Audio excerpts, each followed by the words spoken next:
ഇന്നലെ രാത്രിയാണ് പീരിയഡ്സ് ആയത്. ഇന്നായപ്പോൾ നല്ല പെയിനാണ്. മുട്ട അടിക്കേ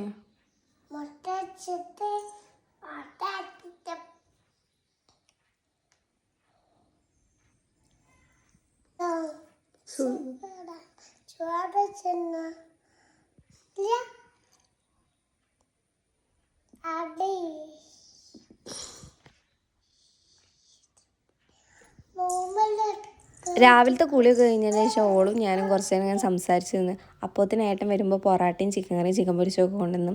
അതും കഴിച്ച് പിന്നെ പാത്രങ്ങളൊക്കെ ഉണ്ടായിരുന്നു അതും കഴുകി. ഇവിടെ എന്ന് പറഞ്ഞാൽ ഹസ്ബൻഡിൻ്റെ വീട്ടിൽ തൊടൂല പീരിയഡ്സ് ആയാൽ. എൻ്റെ വീട്ടിൽ തൊടും, ഞാൻ അങ്ങോട്ട് പോകലാണ്. ബട്ട് കർക്കിടവാവായതുകൊണ്ട് അതിനും പറ്റാത്ത അവസ്ഥയും. അപ്പോൾ അച്ഛൻ വന്നപ്പോൾ ഓളെ ഞാൻ അച്ഛൻ്റെ കൂടെ പറഞ്ഞയച്ചു. അച്ഛൻ വന്നപ്പോൾ മന്തി കൊണ്ടായിരുന്നു, അതായിരുന്നു ഞാൻ ഉച്ചയ്ക്ക് കഴിച്ചത്. അതും ഞാൻ സോഡയും അതിൻ്റെ എസെൻസ് ഇല്ലേ നമ്മളെ മൊജിറ്റോൻ്റെ അതും കൂടി കൂട്ടിയിട്ട് കഴിച്ചു.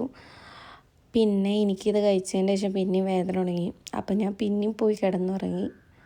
തീരെ വയ്യായിരുന്നു.